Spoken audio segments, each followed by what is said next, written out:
नमस्कार। भारती हरिकृत नीति शतक श्लोक संख्या 19।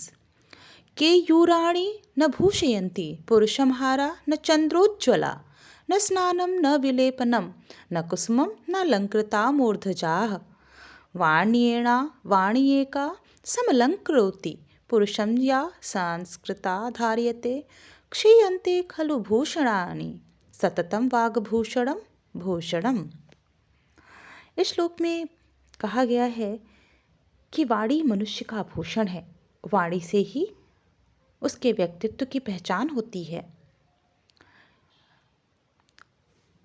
पुरुषम भूषयन्ति, पुरुष की शोभा तो आभूषणों इत्यादि से होती है।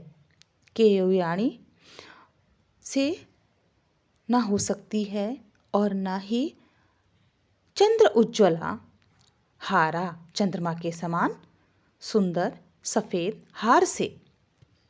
किसी मनुष्य की शोभा न तो केयूराणि न भूषयन्ति यानी कि न तो आभूषणों से होती है और न ही चंद्रमा के तुल्य हार से। न स्नानम न विलपनम, न स्नान से न चंदन आदि का लेप लगाने से और न ही कुसुमम अलंकृता मूर्धजा बालों को सजाने और संवारने से। वाण्यमेका समलुंग करोति, केवल एक ही चीज ऐसा है पुरुषः संस्कृता, संस्कार युक्त उसकी वाणी है। संस्कार से युक्त उसकी सुंदर शब्दों वाली वाणी से बोलने से ही किसी पुरुष की शोभा बढ़ जाती है।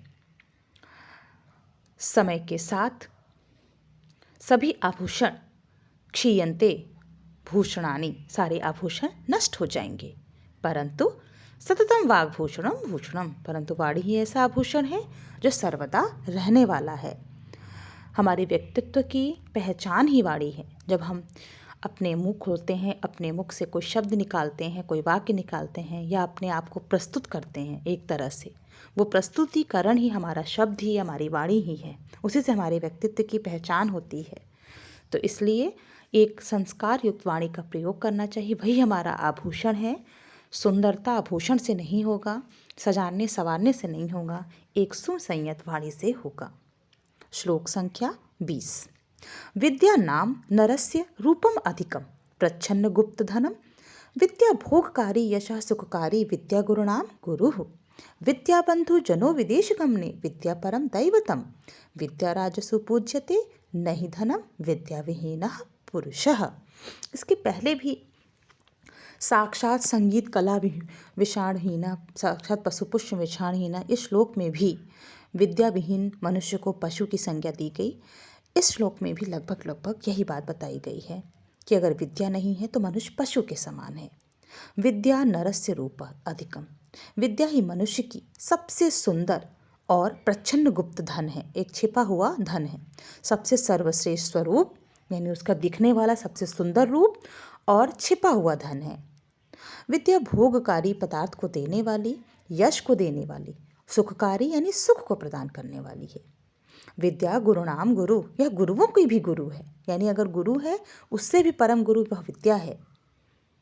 विद्या बंधुजनों विदेश गमने, और जब हम विदेश जाते हैं या अपने इस जगह से कहीं और जाते हैं तो वही बंधुजन है, हमारे सगी साथी है, वही हमारा सब कुछ है, जो हमारी पहचान है।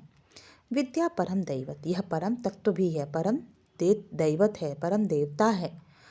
राजा सुपूज्यते विद्या, राजा लोग भी विद्या की ही पूजा करते हैं, यानी कि समाज में एक विद्वत की ही सम्मान है, ना कि मूर्ख की। धनम नहीं, धन की नहीं, जो राजा लोग होते हैं वो विद्या की ही पूजा करते, धन की नहीं। इसीलिए कहा गया है विद्या विहीन पशु, विद्या से जो विहीन है मनुष्य वह पशु के समान है। इसलिए विद्या एक सबसे महत्वपूर्ण, सबसे सुंदर स्वरूप है, गुप्त धन है, भोग पदार्थ देने वाली है, यश देने वाली है, सुख देने वाली है, गुरुओं की भी गुरु है। और विद्या बंधुजन है विदेश में, जहाँ हमें कोई नहीं जान रहा है, वह विद्या के रूप में ही पहचान है। विद्या परम भूत तत्व है, पृथ्वी का परम तत्व है, और राजा लोग भी धन की नहीं विद्या की पूजा करते हैं।